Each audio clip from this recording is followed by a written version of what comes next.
What if the wisdom of emperors, slaves, and philosophers could guide you through today's struggles? What if timeless lessons from over 2,000 years ago could help you stay calm in chaos, overcome fear, and live with clarity and strength? That's exactly what the Daily Stoic offers. In this video, we're diving into Ryan Holiday and Stephen Hanselman's The Daily Stoic, 366 meditations on wisdom, perseverance, and the art of living. A year-long journey condensed into one powerful summary. And trust me, you'll want to hear every insight, because this book isn't about abstract philosophy. It's about how to live right now.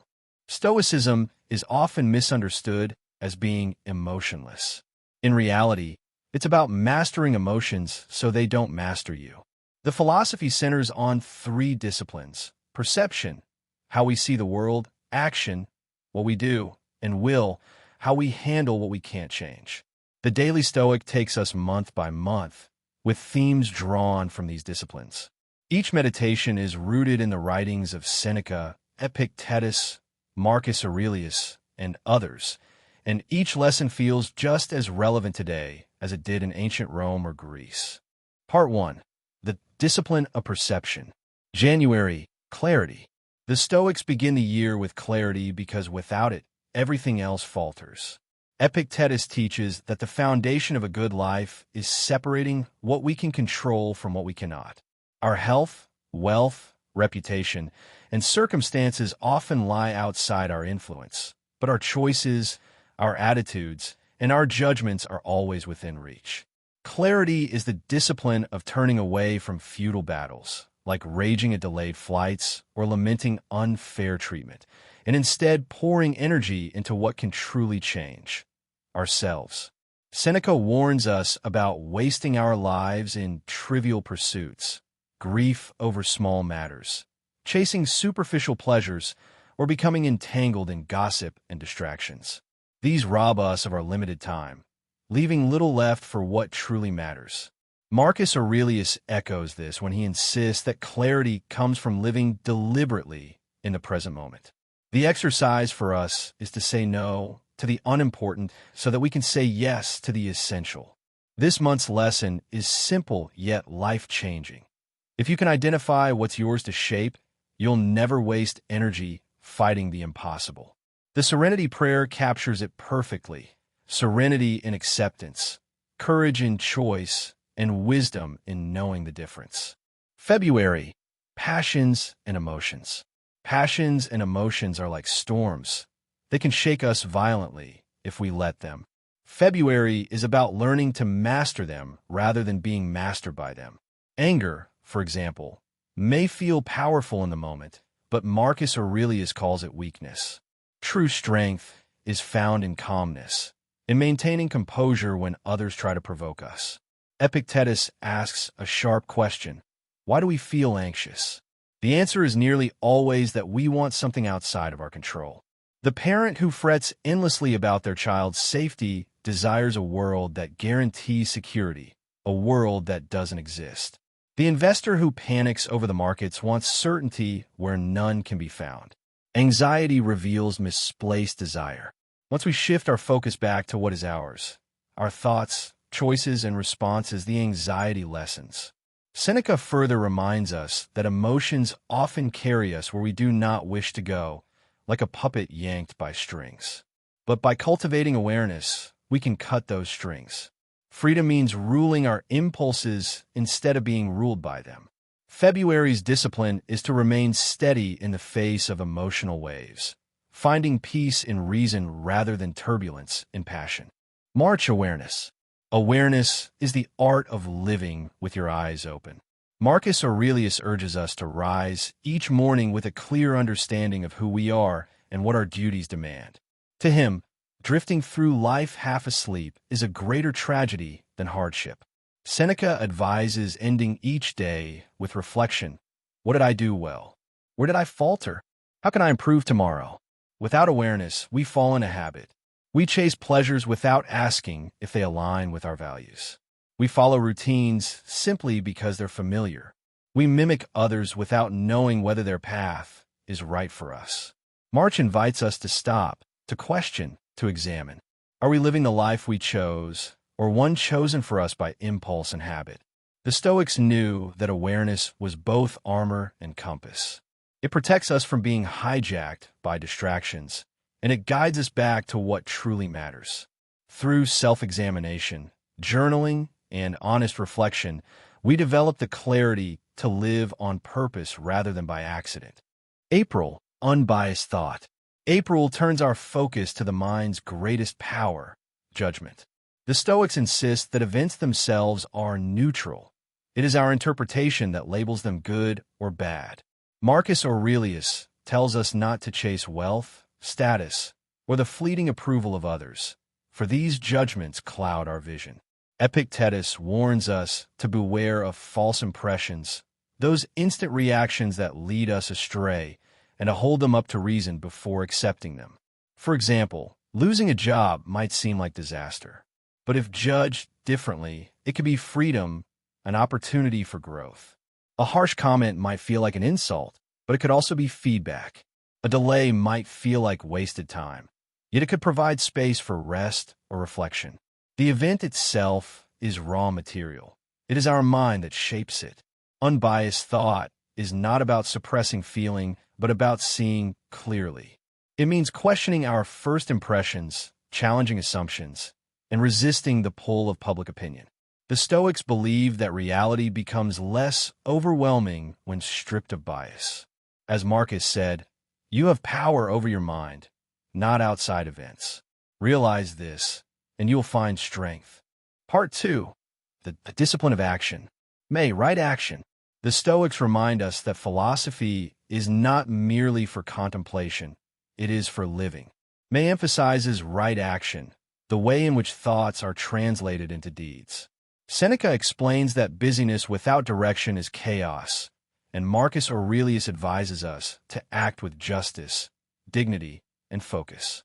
Epictetus tells us that the true fruit of education is not knowledge, but freedom, and freedom comes from aligning our actions with virtue. To practice right action, we must clarify our intentions. Are we acting for applause, money, or fleeting rewards? Or are we guided by principle, reason, and integrity? A Stoic acts in accordance with what is just, even when it is difficult. Each day becomes an arena to live philosophy. Choosing kindness when insulted, honesty when tempted, and courage when afraid. Right action does not demand perfection, but it demands consistency, showing up in the world as a representative of one's values. June, problem solving. June teaches us that obstacles are not enemies. They are opportunities. Marcus Aurelius famously wrote, "The impediment to action advances action. What stands in the way becomes the way." This mindset transforms hardship into material for growth. When confronted with difficulty, the Stoic asks, how can I use this? What virtue can I practice here? A flat tire becomes a chance to practice patience. A betrayal becomes a lesson in resilience. A rejection becomes an opening to redirect our energy. The Stoic does not curse the storm. He trains to withstand it. Epictetus reminds us that it is not events themselves that harm us, but our judgments about them. By shifting perception, we transform problems into training grounds. Each obstacle, then, is not punishment but preparation. July duty. July emphasizes our duty to ourselves, to others, and to the larger community. The Stoics believed we were born not for isolation, but for cooperation. Marcus Aurelius compares humanity to hands or feet, parts of a single body meant to work together. To live selfishly, ignoring the needs of others, is to deny our nature. Duty for the Stoics means living according to virtue, even when it costs us. Epictetus warns against acting for desire for reputation or gain. Instead, act because it is right. For a soldier, duty is courage. For a leader, duty is justice. For a parent, duty is care. For each of us, duty is the commitment to serve something beyond ourselves. This month challenges us to remember we are citizens of a wider world, and our actions ripple outward. Every word and choice either builds community or erodes it. True Stoicism is not retreat from society, but engaged service within it. August, Pragmatism. August brings us back to simplicity and practicality. Stoicism is not an ivory tower philosophy. It is designed for daily life. Marcus Aurelius urges us to approach each task as if it were our last, with focus, dignity, and sincerity. Epictetus reminds us that we don't need to appear knowledgeable about everything. Instead, our energy should be spent on what is useful, true, and within our control. Pragmatism in Stoicism means stripping away excess. It is resisting the temptation to overcomplicate life with endless desires or distractions. A Stoic asks, does this action align with virtue? Does this pursuit bring peace or clutter? Can I simplify without losing what truly matters? By keeping things simple, we conserve energy for what is essential, living with justice, courage, and wisdom. Pragmatism frees us from the weight of appearances and allows us to act effectively, here and now. Part 3. The Discipline of Will. September, Fortitude and Resilience.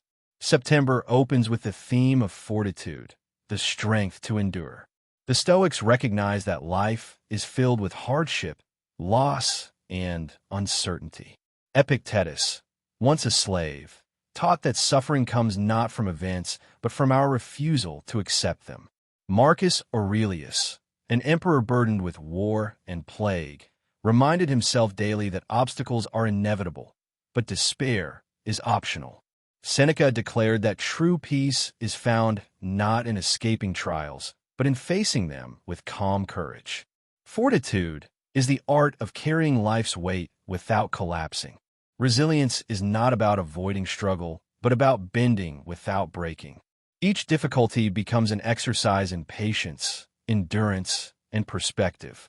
When faced with setbacks, the Stoic asks, how can this strengthen me? What virtue does this call forth? September teaches us to accept adversity not as an interruption of life, but as part of life's training ground. October, Virtue and Kindness. October turns our attention to the heart of Stoicism, virtue. For the Stoics, virtue, composed of wisdom, justice, courage, and temperance, was the only true good. External achievements like wealth or fame were indifferent compared to the value of a virtuous life. Marcus Aurelius urged himself to remain kind even to those who wronged him, reminding us that cruelty harms the cruel more than the victim. Kindness is not weakness. It is strength aligned with reason. Seneca cautioned against seeking reward for virtue. The act itself is its own fulfillment. To forgive, to act justly, to meet hostility with patience, these are the true signs of strength. October challenges us to ask, am I acting from virtue or from vanity? Am I serving justice or chasing approval? To live virtuously is to live in harmony with both reason and humanity. November, Acceptance. Amor Fati. November embodies one of Stoicism's most profound lessons, acceptance. The phrase Amor Fati, love of fate, captures this spirit. Marcus Aurelius writes that we must not only accept events as beyond our control, but embrace them as if we had chosen them. Epictetus reminds us that fortune's gifts and losses alike are outside our command. To resent reality is to fight a battle we cannot win. Acceptance does not mean passivity. It means meeting life with readiness. When success comes, we accept it humbly. When loss strikes, we accept it without bitterness. The Stoic loves fate not because every event is pleasant, but because every event is part of nature's unfolding. November's lesson is to release resistance, to trust the order of things, and to greet life with a calm yes. December, Meditation on Mortality. December, the final month, asks us to contemplate the final reality, death. The Stoics meditated on mortality not to be morbid, but to live more urgently and gratefully. Seneca wrote that life is not short, but we waste much of it. Marcus Aurelius reminded himself daily that he could leave life at any moment. urging him to stop wasting time on trivialities and to act with purpose. Mortality strips away illusion. It reminds us that wealth, status, and possessions vanish in the end, but virtue remains eternal in its impact. By remembering death, we remember to live fully, wisely, and without delay. December's meditation is a sobering gift. Knowing that life is fragile, we choose to live each day with clarity, kindness, and meaning. Conclusion: staying stoic. By the end of the Daily Stoic, one truth becomes clear. Philosophy is not abstract theory, but practical training for life. The three disciplines, perception, action, and will, give us clarity, strength, and resilience for whatever comes. Whether facing failure, success, hardship, or loss, Stoicism equips us to meet life with calmness and courage. So what does this all mean for you? It means every day is a chance to practice clarity, to master emotions, to act with justice, to embrace hardship, and to live with virtue.